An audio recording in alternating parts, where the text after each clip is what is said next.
আমরা ট্রেন থেকে এই জাস্ট বাড়িতে ঢুকলাম, ঢুকেই আবার একটু ফ্রেশ হয়ে বেরিয়ে গেছি, কারণ আমরা আজকে আনতে যাচ্ছি ব্রুনো আর থিও দুজনকে। আমরা মোটামুটি 14 দিন পর ওদের আনতে যাচ্ছি। আগের যে ভিডিওটা ব্রুনোকে আনার তোমরা অনেক ভালোবাসা দিয়েছো, তার জন্য অনেক অনেক থ্যাঙ্কস। আশা করি এই ভিডিওটাও তোমরা খুব ভালোবাসা দেবে। তো আমি তো খুব এক্সাইটেড ওদের এতদিন পর দেখবো। থিওর রিয়াকশনটা এবার হচ্ছে ফার্স্ট টাইম, প্রথমবারও বাইরে ছিল, তো এতদিন পরে ঘরের লোককে দেখে ওর রিয়াকশনটা কি হয় সেটা দেখার জন্য ভিডিওটা পুরো দেখবে।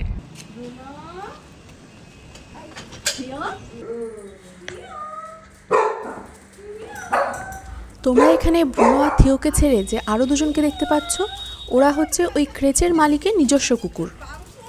আমাদের দেখে ব্রুনোরা যেরকম এক্সাইটেড, ওরা তার থেকেও বেশি এক্সাইটেড। বেচারা থিও বড়দের মধ্যে জায়গাই পাচ্ছিল না আমার কাছে আসার। দেখেছো পেছন থেকে আমাকে কেমনভাবে ডাকছে। এই খুশিটা তোমরা যারা ফিল করেছো একমাত্র তারাই বুঝতে পারবে, এটা বলে বোঝানো সম্ভব নয়।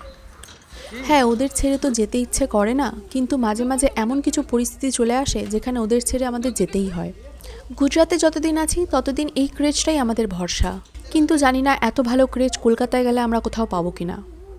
এরপরে আমি আর কিছু বলবো না, তোমরা খালি ওদের রিয়াকশনগুলো দেখো।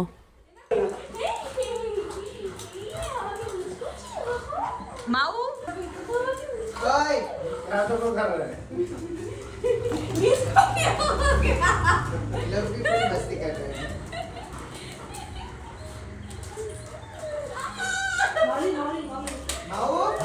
माऊली माऊली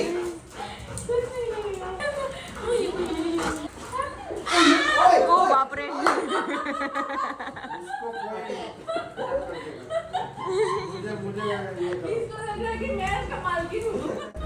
আর হ্যাঁ, ভিডিওগুলো দেখছো ঠিকই, সাবস্ক্রাইব কিন্তু করছো না। তাহলে সবাই সাবস্ক্রাইব করে দাও, যাতে আরও ভালো ভালো ভিডিও তোমাদের সামনে আমি আনতে পারি। টাটা।